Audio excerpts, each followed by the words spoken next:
Aujourd'hui, on va voir les 7 étapes du burn-out, de l'enthousiasme initial jusqu'à l'effondrement complet, et comment en sortir. Parce que oui, on peut s'en sortir, mais d'abord, il faut comprendre le processus. Allez, on commence. Étape 1, l'enthousiasme et le surinvestissement. Ironiquement, le burn-out commence souvent par une période d'enthousiasme intense.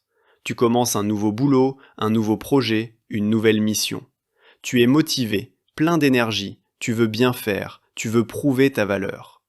Tu te lèves le matin avec l'envie d'aller bosser.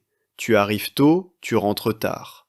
Tu ramènes du boulot à la maison le soir et le week-end, mais ce n'est pas grave parce que tu aimes ça. Tu es investi, passionné même. Tu dis oui à tout. Un projet supplémentaire? Pas de problème. Aider un collègue? Bien sûr. Rester tard pour finir un dossier? Aucun souci. Tu veux être indispensable, montrer que tu es quelqu'un de fiable, de compétent. Tu négliges progressivement le reste. Les pauses déjeuner deviennent plus courtes, parfois tu manges devant ton écran. Les soirées entre amis, tu les annules parce que tu es trop crevé ou tu as trop de boulot. Le sport, la lecture, les hobbies, tout ça passe au second plan. Je le ferai plus tard, quand ce sera moins chargé. Sauf que ça ne devient jamais moins chargé. Parce que plus tu en fais, plus on te donne à faire. Tu deviens la personne sur qui on peut compter, celle qui ne dit jamais non. Et ça nourrit ton ego. Tu te sens important, utile, valorisé. À ce stade, ton entourage commence peut-être à te faire des remarques. Tu bosses trop, fais attention. Mais tu balais ça d'un revers de main. Mais non, ça va, je gère. Tu ne vois pas le piège en train de se refermer. Le problème, c'est que ce rythme n'est pas tenable sur le long terme. Ton corps et ton esprit tirent sur les réserves. Tu es en train de creuser un déficit que tu vas devoir rembourser, avec intérêt. Mais pour l'instant, l'adrénaline et la satisfaction du travail bien fait masquent la fatigue qui s'accumule. C'est la phase la plus dangereuse parce que tu ne vois pas le danger. Tu penses que tu as juste trouvé ta voie, que tu es enfin à ta place. En réalité, tu es en train de poser les premières briques de ton burn-out. Étape 2. Les premiers signaux d'alarme. Progressivement, ton corps commence à te lancer des signaux d'alerte. Mais tu ne les écoutes pas.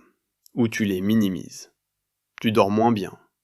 Tu as du mal à t'endormir parce que ton cerveau tourne encore. Tu repenses à ta journée. Tu planifies le lendemain. Ou alors tu t'endors d'épuisement, mais tu te réveilles en pleine nuit. Et là, impossible de te rendormir. Les pensées se bousculent, l'anxiété monte. Tu commences à avoir des petits problèmes de santé. Des maux de tête fréquents, des tensions dans les épaules et la nuque, des problèmes digestifs, peut-être des palpitations. Ton système immunitaire faiblit, tu chopes tous les virus qui traînent. Mais tu continues, tu prends des médocs et tu serres les dents. Ton humeur change, tu deviens plus irritable, plus susceptible. Un collègue te pose une question idiote et tu exploses intérieurement. Ton conjoint te fait une remarque anodine et tu le prends mal. Tu as moins de patience, moins de tolérance. Tu commences à avoir des difficultés de concentration. Tu lis un mail 3 fois sans vraiment comprendre ce qu'il dit. Tu oublies des trucs, des rendez-vous, des détails importants. Tu dois tout noter parce que ta mémoire te lâche. Et surtout, tu as besoin de plus en plus de stimulants pour tenir le coup. Le café, c'est plus un plaisir, c'est une nécessité. Tu es à 3, 4, 5 cafés par jour. Peut-être que tu ne fumes plus, que tu ne bois plus d'alcool le soir pour décompresser, et tu prends des somnifères pour dormir. Mais tu rationalises tout ça. C'est juste une période chargée, ça va passer. Tout le monde est fatigué en ce moment. C'est normal d'être stressé avec tout ce qu'il y a à faire. Tu refuses de voir que ce n'est pas normal, que ton corps te crie d'arrêter. Tes proches insistent maintenant. Tu as une sale tête, tu devrais ralentir. Mais tu t'énerves. Laisse-moi tranquille, je sais ce que je fais. Tu te coupes progressivement de leur soutien. Étape 3. Le surinvestissement compensatoire. Face à la fatigue qui monte, tu ne ralentis pas. Au contraire, tu accélères. C'est complètement contre-intuitif, mais c'est ce qui se passe. Tu te dis que si tu es fatigué et moins performant, c'est parce que tu ne bosses pas assez efficacement. Donc la solution, c'est de bosser encore plus. Tu arrives encore plus tôt, tu pars encore plus tard, tu sacrifies complètement ton temps personnel. Tu développes une sorte de pensée magique. Si je travaille assez dur, tout va finir par se régler. Mais le problème, c'est que plus tu en fais, plus on t'en demande. Et surtout, tu n'es plus efficace. Tu tournes en rond, tu refais 10 fois la même chose, tu perds du temps sur des détails insignifiants. Tu deviens perfectionniste à l'extrême. Rien n'est jamais assez bien. Tu passes 3 heures sur un mail qui aurait dû prendre 10 minutes. Tu refais des présentations qui étaient déjà correctes. Tu perds toute notion de ce qui est important et de ce qui ne l'est pas. Tu négliges complètement ta vie personnelle. Les relations amicales, terminées, tu n'as plus le temps. La vie de couple, elle se résume à des bonnes journées le matin et des je suis crevé le soir. Les enfants, si tu en as, tu les vois à peine. Tu rates les anniversaires, les fêtes d'école, les moments importants. Et tu culpabilises, évidemment. Mais au lieu de changer de comportement, tu essaies de compenser en bossant encore plus pour finir vite et avoir du temps après. Sauf que ce moment n'arrive jamais. Tu es dans un cercle vicieux. Plus tu es fatigué, moins tu es efficace. Moins tu es efficace, plus tu dois travailler pour arriver au même résultat. Plus tu travailles, plus tu es fatigué. Et ainsi de suite. Étape 4, le déni et l'isolement. À ce stade, tu sais au fond de toi que quelque chose ne va pas, mais tu refuses de l'admettre. C'est le déni total. Si quelqu'un te demande comment tu vas, tu réponds automatiquement « ça va » avec un sourire forcé. Même si à l'intérieur tu es en train de t'effondrer, même si la nuit dernière tu as pleuré de fatigue. Tu portes un masque en permanence. Tu évites les gens qui pourraient voir à travers ce masque. Tu refuses les invitations, tu annules les rendez-vous, tu te replies sur toi-même. Tu n'as de toute façon plus l'énergie pour les relations sociales. Faire semblant d'aller bien, c'est épuisant. Tu développes du cynisme et du détachement. Les choses qui te passionnaient avant te laissent maintenant indifférent. Ton travail, que tu aimais au début, devient mécanique. Tu fais ce qu'il faut faire, point. Il n'y a plus de créativité, plus d'initiative, plus d'enthousiasme. Tu commences à avoir des pensées négatives récurrentes. À quoi bon? De toute façon, ça ne sert à rien. Personne ne reconnaît ce que je fais. Je suis nul, je n'y arrive pas. Tu entres dans une spirale de pensées dépressives. Si tu veux en savoir plus sur les étapes de la dépression, n'hésite pas à regarder la vidéo sur la chaîne, je te mets le lien en commentaire. Ton corps continue de te lancer des alertes de plus en plus fortes. Les maux de tête deviennent des migraines. Les tensions musculaires deviennent des douleurs chroniques. Les troubles du sommeil s'aggravent. Tu peux avoir des vertiges, des nausées, des crises d'angoisse. Mais tu continues à nier. Tu vas voir le médecin qui te dit que c'est le stress, que tu dois ralentir. Tu acquiesces, tu prends les médicaments qu'il te prescrit et tu retournes bosser au même rythme. Parce que tu ne peux pas t'arrêter. Qui va faire ton boulot si tu t'arrêtes? Tout va s'écrouler. Cette peur de lâcher prise, cette illusion que tu es indispensable, c'est ce qui te maintient dans le piège. Étape 5, l'effondrement des défenses.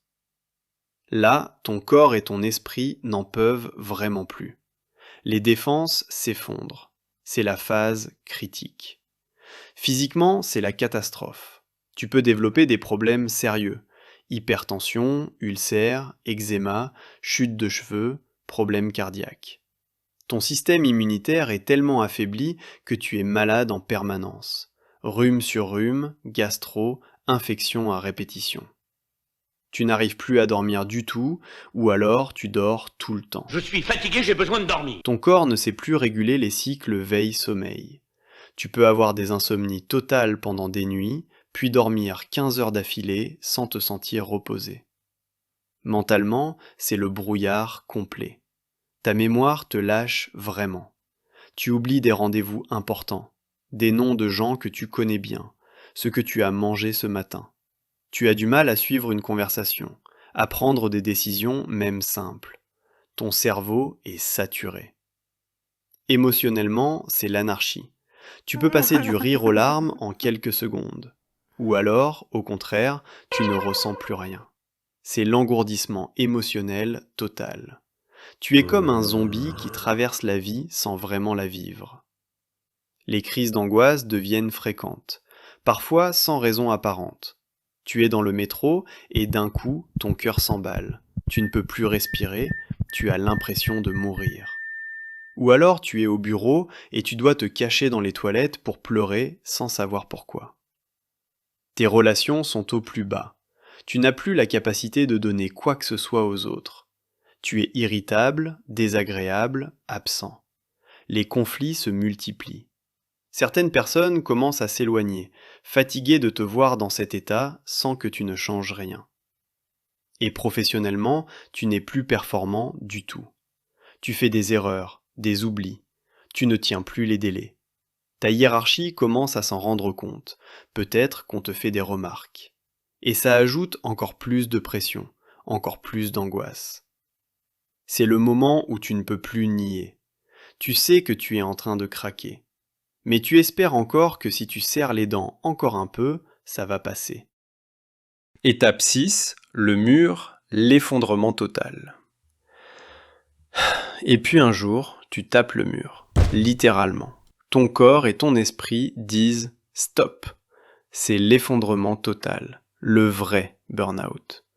Ça peut arriver brutalement. Tu te réveilles un matin et tu ne peux pas te lever. Physiquement, tu ne peux pas. Tes jambes ne te portent pas, ton corps refuse. Ou alors tu es au bureau et d'un coup, tu t'effondres en larmes, incapable de t'arrêter. Ou tu fais un malaise, une crise de panique tellement violente qu'on doit t'emmener aux urgences. À ce stade, tu ne peux plus nier, tu ne peux plus fonctionner. Les tâches les plus simples deviennent impossibles. Prendre une douche, c'est épuisant. Faire à manger, c'est insurmontable. Même répondre à un message, c'est au-dessus de tes forces. Mentalement, c'est le vide total ou le chaos complet. Tu ne peux plus réfléchir, tu ne peux plus te concentrer même une minute. Lire un livre? Impossible. Regarder un film? Tu ne suis pas. Tenir une conversation? Trop difficile. L'anxiété? J'ai aussi publié une vidéo sur les différents niveaux de l'anxiété, est à son maximum. Tout te fait peur. Sortir de chez toi, répondre au téléphone, ouvrir tes mails, tu es en état d'alerte permanent. Ton système nerveux est complètement déréglé. Et souvent, c'est accompagné d'une dépression profonde. Plus rien n'a de sens. Tu ne vois pas comment tu vas t'en sortir. Tu peux avoir des pensées suicidaires. À quoi bon continuer? Je suis nul, je ne sers à rien, tout le monde serait mieux sans moi. C'est le moment où tu es obligé de t'arrêter. Arrêt de travail, souvent long, plusieurs semaines, voire plusieurs mois, parce que tu es incapable de faire quoi que ce soit. Et là commence un autre voyage, celui de la reconstruction. Étape 7, la reconstruction. La sortie du burn-out, ce n'est pas un retour à la case départ. Tu ne redeviens pas la personne que tu étais avant. Tu deviens quelqu'un de différent. Et c'est un processus long, vraiment long. Les premières semaines, voire les premiers mois, c'est le repos absolu. Tu dors, beaucoup. Ton corps rattrape des mois, parfois des années de dette de sommeil. Tu ne fais rien, et c'est ok. Tu dois réapprendre à ne rien faire sans culpabiliser. Progressivement, tu recommences à ressentir. Les émotions reviennent, doucement. Parfois, c'est difficile, parce que ce sont surtout des émotions négatives au début. Tristesse, colère, honte. Il faut les accueillir, les traverser. Tu fais probablement un travail thérapeutique. Avec un psychologue, un psychiatre, peut-être des thérapies alternatives. Tu décortiques ce qui t'a mené là. Tu identifies tes schémas, les croyances toxiques que tu avais comme « je dois être parfait, je ne peux pas dire non, ma valeur dépend de ma productivité ». Tu apprends à poser des limites, à dire non, à reconnaître tes besoins et à les respecter. C'est un apprentissage, ça ne vient pas naturellement après des années à te négliger. Tu reconstruis progressivement ta vie. Tu renoues avec des activités qui te font du bien. Tu passes du temps dans la nature, tu refais du sport en douceur, tu lis, tu crées. Tu reconnectes avec tes proches, ceux qui sont restés, et tu repenses ton rapport au travail. Soit tu retournes dans la même structure, mais avec des limites claires, un temps partiel peut-être, un changement de poste, soit tu changes complètement de voie. Beaucoup de gens post-burnout font des reconversions radicales, parce que le burnout t'a montré que la vie est courte et précieuse, et que la sacrifier pour un boulot qui te détruit n'a aucun sens. La reconstruction peut prendre 1 an, 2 ans, parfois plus. Et même après, tu gardes des cicatrices. Tu es plus vigilant face aux signaux de ton corps. Tu connais tes limites. Tu sais que tu ne peux plus jamais retomber dans ce piège. Mais tu es aussi plus fort d'une certaine manière, plus authentique, plus aligné avec tes valeurs. Le burn-out, c'est une destruction. Mais ce qui en ressort peut être quelque chose de plus solide, de plus vrai. Voilà, on a fait le tour des 7 étapes du burn-out, de l'enthousiasme initial jusqu'à l'effondrement et le chemin de la reconstruction. Si tu te reconnais dans les premières étapes, je t'en supplie, arrête-toi maintenant. Ne va pas jusqu'au bout. Parce que le burn-out, ce n'est pas juste être fatigué, c'est une destruction totale qui peut laisser des séquelles pendant des années. Apprends à dire non. Pose des limites, écoute ton corps quand il te lance des signaux. Et surtout, rappelle-toi que ta valeur ne dépend pas de ta productivité. Tu es un être humain, pas une machine. Tu as le droit de te reposer, de ralentir, d'avoir une vie en dehors du boulot. Si tu es déjà en burn-out, sache que tu peux t'en sortir. Ça prend du temps, ça demande de l'aide, mais c'est possible. Tu n'es pas seul. Si tu as aimé cette vidéo et que tu aimerais en voir d'autres, abonne-toi à la chaîne. Et prends soin de toi, vraiment. À plus.